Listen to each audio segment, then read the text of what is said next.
اساتذہ ہے، جو اسکولز ہے، مسجد میں لوگ آتے ہیں، جی جی تو ان کو اپنا ٹائٹل بتانا ہوتا ہے آپ کو کہ جی آپ کس فیلڈ میں ہیں، آپ کو پروفیشن کیا ہے. تو وہاں جیسے ڈاکٹر ہوگا تو اپنا تعارف ڈاکٹر سے کرائے گا. بالکل. تو اب یہ ایک مسئلہ تھا کہ جی اب اپنا تعارف کس لفظ سے کرایا جائے. تو مجھے بعض لوگ ساتھیوں نے کہا جی آپ نے ساتھ مفتی لکھے ہیں. میں نے کہا یار میں تو مفتی باقاعدہ مفتی تو ہوں نہیں. تو پھر کسی نے کہا جی اپنے ساتھ شیخ لکھے.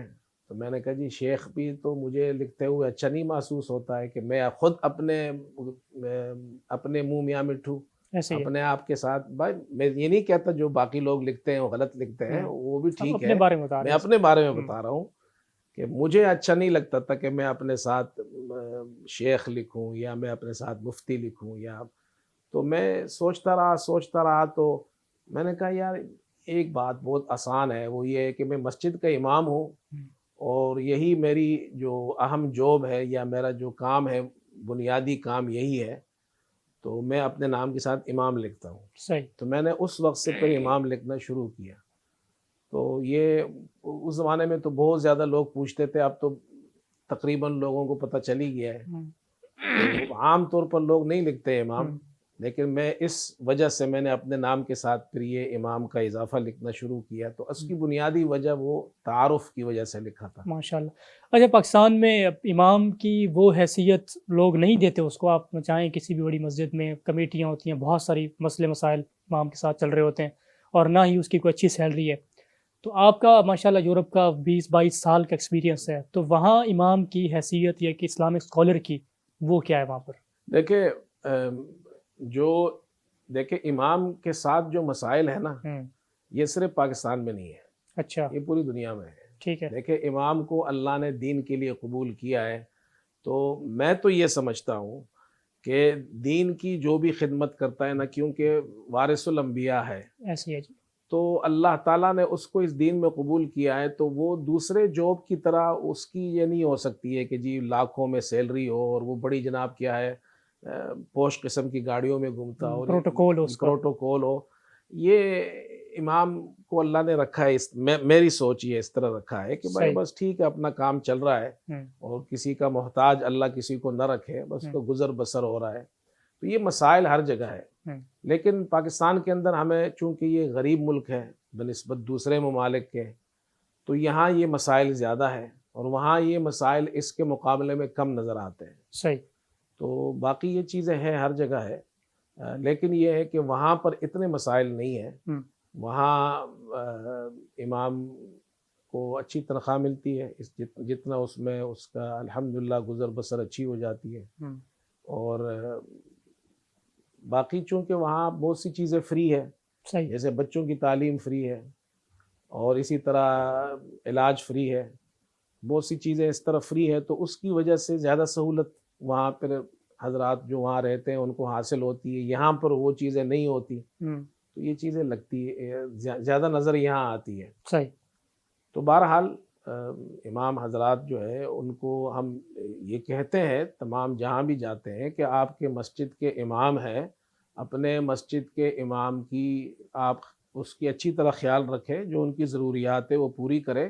اس لیے کہ امام کوئی یعنی کوئی ہلکا سا شعبہ نہیں ہے. جو امام بنتے ہیں، جو علماء بنتے ہیں، مدارس میں پڑھتے ہیں، قرآن حفظ کرتے ہیں، درس نظامی پڑھتے ہیں، دوسروں سے زیادہ بڑی ذمہ داری ہے. دوسروں سے زیادہ انہوں نے محنت بھی کی ہوتی ہے. انہیں جو ہمارے یہاں فنون مدارس میں پڑھائے جاتے ہیں تو وہ فنون بہت مشکل فنون ہے. ایسے نحو ہے، صرف ہے، منطق ہے، قرآن تفسیر قرآن ہے اور حدیث ہے، فقہ ہے. یہ بہت مشکل فنون ہے.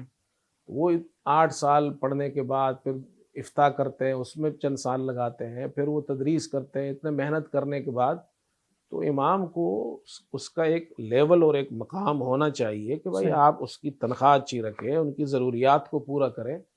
جس طرح دنیا کے اندر دیگر شعبے ہیں اس میں لوگ کام کرتے ہیں، ان کی ضروریات پوری کرتے ہیں، تو امام کی ضروریات بھی پوری کرنی چاہیے. صحیح ہے ماشاءاللہ. اچھا اگر ہم انگلینڈ کی بات کریں تو پاکستان میں جیسے کوئی مدرسہ بنانا، کوئی ادارہ بنانا قدرے آسان ہے. انگلینڈ میں کیا ترتیب ہے؟ تعلیمی ادارے بن رہے ہیں؟ اگر بن رہے ہیں تو اس میں علماء کی جو ایک تیاری ہے، جو پروڈکٹ ہے وہ نکل رہی ہے؟ آپ سمجھتے ہیں کہ بہتری آئی ہے؟ شروع میں جب مسلمان وہاں گئے تو اس وقت تو مسائل تھے مسلمانوں کے لیے، اور سب سے بنیادی جو ضرورت تھی ان کی اس وقت، جیسے 1960 میں جو لوگ گئے تھے یا اس کے بعد 1970-80 تک، تو وہ ابتدائی زمانہ تھا، اس میں مسلمانوں کی بنیادی ضرورت یہ تھی کہ ہم مسجد بنائیں یہاں پہ، ٹھیک ہے، تاکہ کم از کم ہم نماز پڑھے اس میں، اور جمعہ ہو اس میں، عیدین ہو، تراویح ہو، تو یہ چیزیں ضرورت تھی۔ تو اس وقت ہر جہاں جہاں مسلمان رہتے تھے اپنے علاقے کے حساب سے انہوں نے جتنا ہو سکا انہوں نے اتنی جگہ لی، کہ ایک کمرے کی جگہ مل گئی، چھوٹی جگہ مل گئی، صحیح، یا ایک گھر لے لیا، تو کرتے کرتے وہ مساجد اس طرح بننے شروع ہوئے۔ اور اب تو الحمدللہ بڑی بڑی مدارس ہیں وہاں، بڑے مدارس ہیں وہاں، اس میں طلبہ پڑھتے ہیں۔ ایک زمانہ تھا کہ وہاں حافظ نہیں ہوتے تھے، تو یہاں سے جیسے مثلاً پاکستان سے یا دوسرے ممالک سے حفاظ بلائے جاتے تھے۔ اب تو الحمدللہ وہاں اتنے حافظ ہوتے ہیں کہ حافظ زیادہ ہوتے ہیں اور مسجدیں کم ہیں۔ اچھا، ماشاء تو برطانیہ میں مسجدوں میں تراویح میں عام معمول یہ کہ ایک حافظ صاحب نہیں سناتے ہیں، اللہ، وہ انہیں کم از کم 2 یا 2 سے زیادہ بھی، 3 بھی ہو سکتے ہیں، 4 صحیح، بھی ہو سکتے ہیں۔ تاکہ وہ یوٹیلائز بھی ہوں۔ اور ہاں، ہمارے ایک دوست ہے، ان کی مسجد میں انہوں نے بتایا کہ ہماری پہلی صف میں 20 حافظ کھڑے ہوتے ہیں، اچھا، ماشاء اللہ۔ تو وہ ترتیب وار پھر ان کے نمبر وار وہ تراویح پڑھاتے ہیں۔ تو اس اتنے رجحان کی بنیادی وجہ کیا ہاں، سمجھتے ہیں آپ کہ وہاں جیسے ماشاء اللہ پینیٹریٹ کر رہا ہے؟ اصل میں جب مسلمان وہاں گئے تو انہوں نے اپنی ضرورت محسوس کی کہ جی ہم اپنے بچوں کو دینی تعلیم بھی دیں، اور جو علماء گئے تھے نا اصل میں انہوں نے بڑا کام کیا، جو اس زمانے کے بزرگ علماء تھے انہوں نے بڑا کام کیا، جو اس زمانے میں آج سے 40 سال 50 سال پہلے جو گئے تھے، یہ کریڈٹ سب ان کو جاتا ہے۔ انہوں نے یہ شروع کیا مسجد سے، جو علاقے کے محلے کے بچے ہیں ان کو لے کر مکتب شروع کیا اسکول کے بعد عصر کے ٹائم پہ، تو وہ بچے آ گئے، پھر اس میں سے کچھ بچے حافظ بن گئے، پھر اس طرح وہ مدرسہ بڑھتے بڑھتے وہ مدارس بڑے ہو گئے۔ تو وہ یہ ساری محنت مسجد کی اور جو علماء ہیں ان کی محنت ہے، یہ انہوں نے وہاں یہ ادارے بنائے، پھر وہی بچے جب ان کو شوق پیدا ہوا، اب ہمارے یہاں مثال کے طور پر جس ادارے میں میں ہوں وہاں پر تقریباً 180 بچے پڑھتے ہیں۔ جب بچے کا قرآن ختم ہو جاتا ہے تو اس کو خود شوق ہوتا ہے، وہ دوسرے ساتھیوں کو دیکھتا ہے کہ یہ حفظ کر رہے ہیں تو اس کو شوق پیدا ہوتا ہے میں بھی حفظ کروں، ایسے ہی ہے۔ اور ذہین بعض بچے بہت ذہین ہوتے ہیں تو وہ شوق بھی ہوتا ہے ان کو، اچھا ماحول بھی ملتا ہے، اچھی انکریجمنٹ ملتی ہے اس کو، تو پھر وہ بچہ آہستہ آہستہ شروع کرتا ہے تو وہ کر لیتا ہے۔ اسی طرح جب وہ دیکھتے ہیں جی میرے فلاں ساتھی حافظ بن گئے، عالم بن گئے، تو اس طرح وہ مدرسے چلے جاتے ہیں۔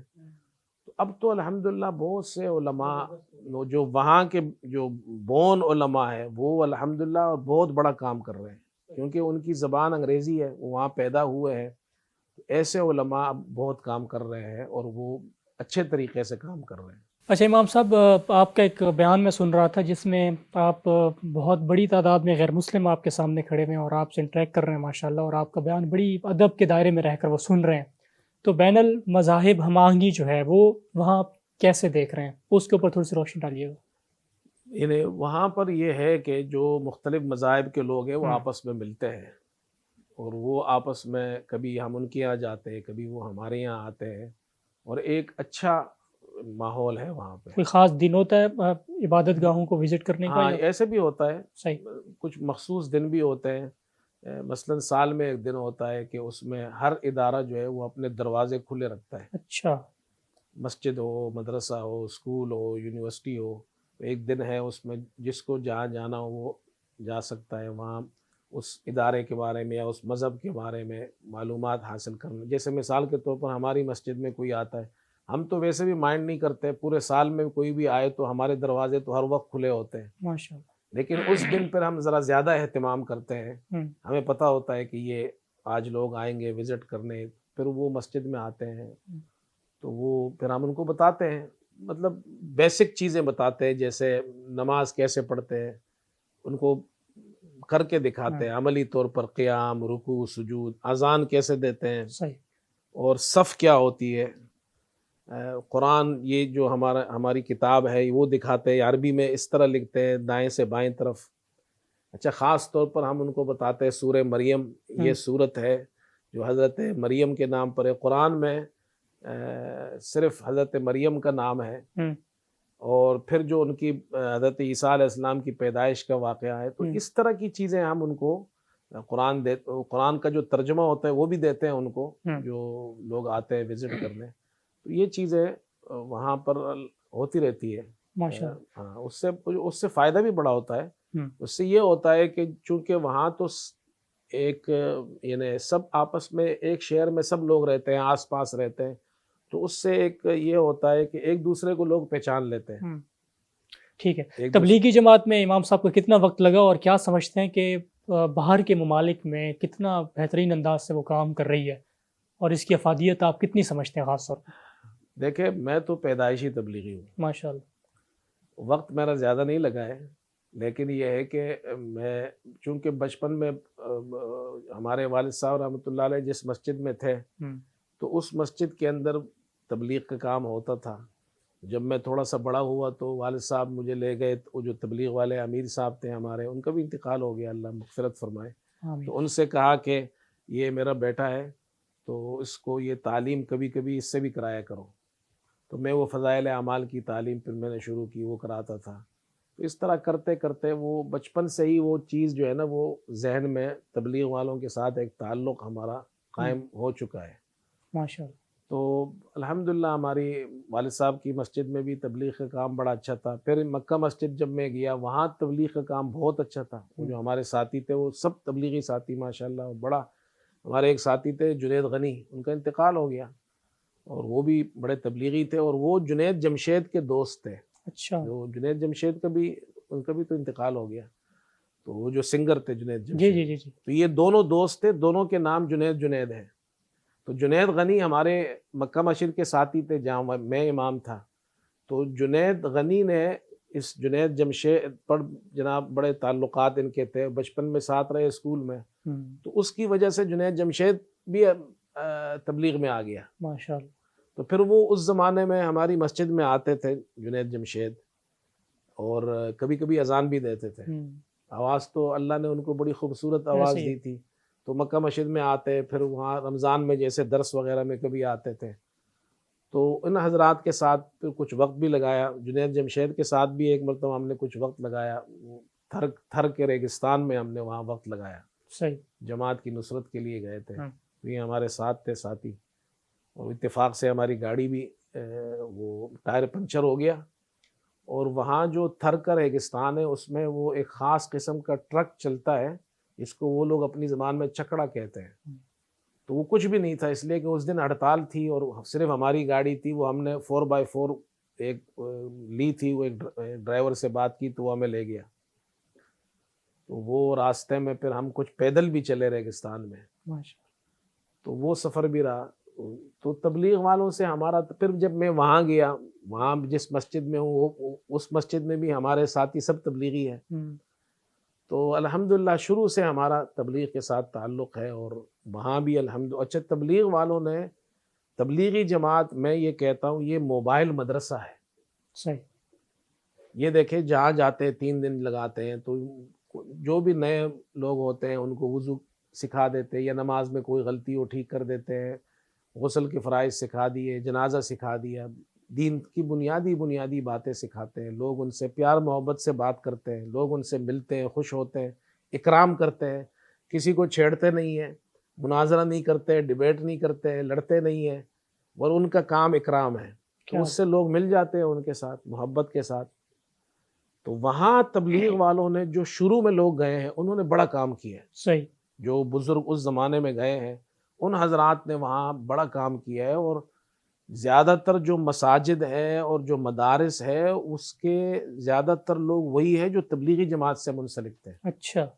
ان حضرات کی محنت سے بنے ہیں، ماشاءاللہ. اور ان کے ہی بچے ماشاءاللہ پھر علماء اور حفاظ بنے ہیں. اب وہ مدرسے چلا رہے ہیں. بڑا صدقہ جاری ہے ماشاءاللہ. بہت بڑا کام ہے الحمدللہ. ماشاءاللہ.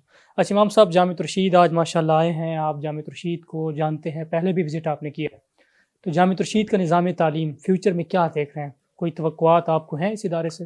جامعۃ الرشید میں پچھلی مرتبہ جب آیا تھا اس وقت بھی آیا تھا، اور مجھے ہمارے جو ساتھی ہیں یہاں انہوں نے وزٹ بھی کرایا، مولانا سید ایاز شاہ صاحب نے جی، اور اس وقت میں نے خاص طور پر جو یہ ابھی یہاں جو یہ الغزالی کیمپس بنا ہے، اس کیمپس میں یہ جب میں آیا تو یہاں پر مجھے تو خوشی یہ ہوئی کہ یہاں دینی تعلیم کے ساتھ ساتھ عصری تعلیم بھی بچوں کو پڑھائی جا رہی ہے، بالکل ایسے، اور چھوٹی وہ جو بالکل میرے خیال ہے ابتدائی درجات کے اندر جو بچے تھے، چھوٹی عمر کے بچے، تو وہ عربی زبان میں گفتگو کر رہے تھے اور انگریزی زبان میں گفتگو کر رہے تھے، اور یعنی میں ان سے جو بات کرتا تھا تو وہ جواب دیتے تھے، تو اس کا مطلب یہ ہے کہ ان کو عربی زبان اور انگریزی زبان عربی زبان پر عبور حاصل تھا، اور باقی یہاں پر جو دینی تعلیم کے ساتھ عصری تعلیم ضرور حاصل کرنا چاہیے۔ ہمارے زمانے میں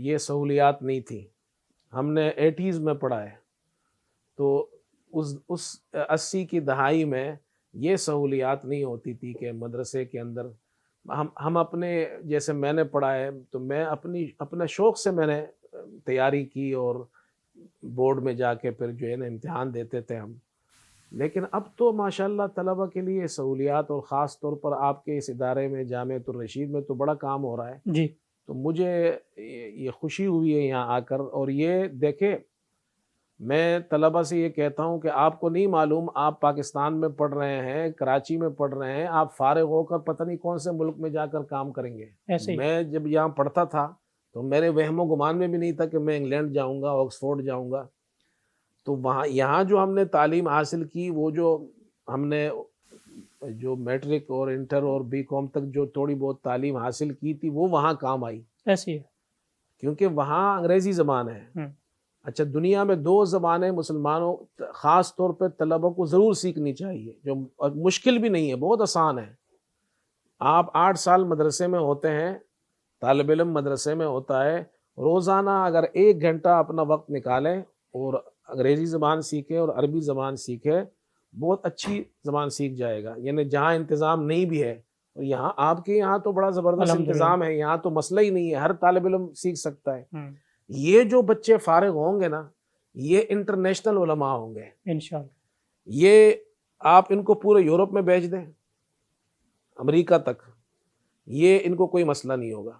آپ اس طرف فارغ ہونے کے بعد ان کو عرب ممالک میں بھیج دیں، ان کو کوئی مسئلہ نہیں، پاکستان میں کام کریں، ان کو کوئی مسئلہ نہیں ہوگا۔ تو دنیا کے اندر دعوت و تبلیغ اور دین کا کام زبان کے بغیر ہو ہی نہیں سکتا، نہیں ہو سکتا، ایسے ہی، اور یہ 2 زبانیں خاص طور پر طلبہ کو سیکھنی چاہیے، اور جو حضرات یہ کام کر رہے ہیں، اور عصری تعلیم، یہ تو زبان کے علاوہ جو عصری تعلیم ہے اس کا بھی بہت فرق پڑتا ہے، جی، اس لیے کہ جب دیکھیں ہمارے جو علماء ہوں گے مدارس کے اندر ہو، تدریس کرے، مساجد کے اندر ہو، پھر وہ جائے یونیورسٹیز میں پڑھائے، اور وہ جناب کیا نام ہے اسی اپنے یعنی ایز اے عالم ہو کر وہ کالج کا پروفیسر ہو، کالج کا ٹیچر ہو، یونیورسٹی کا ٹیچر ہو، تو بڑی اچھی بات ہے، ہونی چاہیے۔ ہم لوگوں کو اس طرح ہر فیلڈ میں جانا چاہیے۔ تو میری تو سوچ یہ ہے، آج کل سہولیات بھی ہیں، اسباب بھی موجود ہیں، مدارس میں یہ الحمدللہ عصری تعلیم جیسے آپ حضرات آپ تو بڑے پیمانے پہ کر رہے ہیں، دوسرے اداروں کو بھی اس ادارے سے کیا نام ہے اس کو مطلب یہ ہے کہ ان سے سیکھنے کی ضرورت ہے۔ بالکل ایسے ہی ہے۔ بہت شکریہ امام صاحب۔ ناظرین محترم، امام صاحب انگلینڈ میں رہتے ہیں ماشاءاللہ، کافی عرصے سے وہاں پر ہیں اور دین کا بڑا کام کر رہے ہیں، بہت سارے ممالک کا انہوں نے سفر بھی کیا ہے، تو بڑی اچھی تفصیلات انہوں نے وہاں کے مسلمانوں کے حوالے سے، وہاں جو دین کا کام ہو رہا ہے اس حوالے سے بڑا اچھا بریف کیا ہمیں۔ دوبارہ انشاءاللہ کسی نئے مہمان کے ساتھ حاضر خدمت ہوں گے، اجازت دیجیے گا، اللہ حافظ۔